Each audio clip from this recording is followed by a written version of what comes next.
Interesting question, because I never experienced getting in to this process. I experienced the process as grabbing me, as being a parent, as being around me, as being demanding of my attention.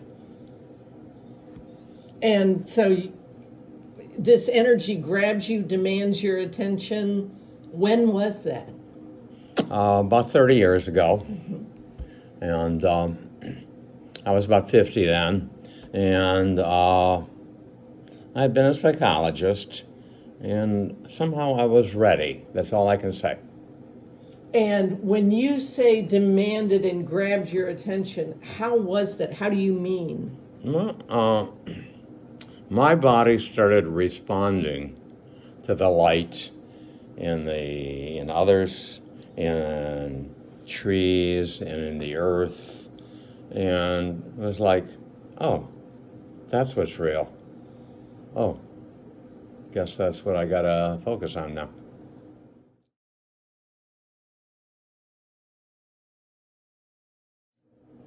I had taken a vacation to Brazil and got very, very sick while I was there. And I'm not sure at this point what Brazil had to do with it, but it was months and months before I recovered.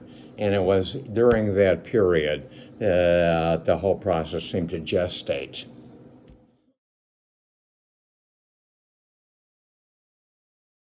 Well, the first thing because, of my background, I felt impelled to write about it. And I did. And the books are there for others to help them along the way. But then it was all about feet against the earth and experiencing the energy there and the energy in the trees. And all these things can be the whole healing process, the earth, the trees, the plants, or it could be part of the process as one develops the ability to do healing, and you prepare yourself with the earth and the trees and so forth.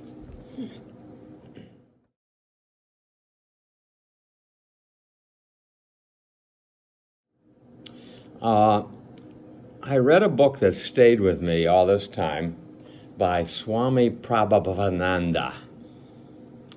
And let's see if I can remember the title. The title was something like The Sermon on the Mount According to Vedanta. And I grabbed it just because the title is fascinating. And Swami Prabhavananda was a Hindu monk that belonged to a sect that acknowledged Jesus Christ as one of their deities. And because the Hindus, unlike the Christians, don't limit themselves to one religion's saints or inspirational people. And he could talk about both, and he could bring the Hindu gift of, much more of a spiritual, how do you do this by yourself thing, to a Christian perspective. I was very impressed. I was very helped. Yeah. I'm intrigued by the connection that you make about how to do it yourself. Hindu religions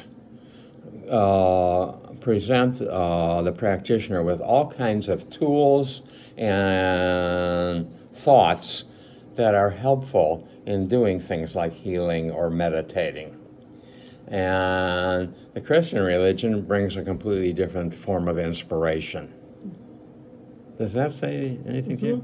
And so tell me more what you mean by the Christian form bringing a different form of inspiration. Well, it's like the Hindus, okay, glad you're here. I want to teach you a whole bunch of stuff, but you got to work.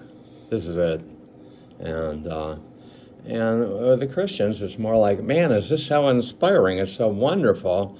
Just, you watch the Lord Jesus and you open your heart and it's all going to happen.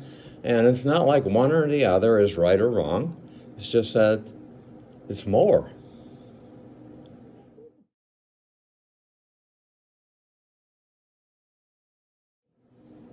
Other people. It's like, I took my doctorate and threw it out the window, and this is a challenge to a lot of people. People say, "What do you do for a living?" I'm a healer. I can't tell you how provocative that is. I often just don't say anything. It was the strangest darn thing. It was sort of like, here I am, and suddenly I have this new capacity that becomes a new identity immediately. And but I was just into it 100%, so there was no struggle.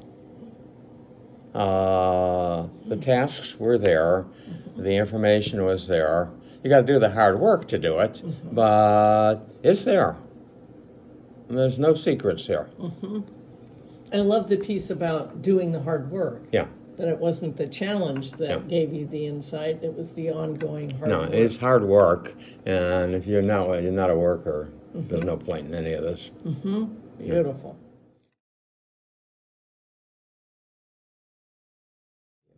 Oh, to see people benefiting from the work. I mean, cannot tell you how inspiring that is, because I'm old and I hurt and I've had a lot of difficult experiences like everybody else.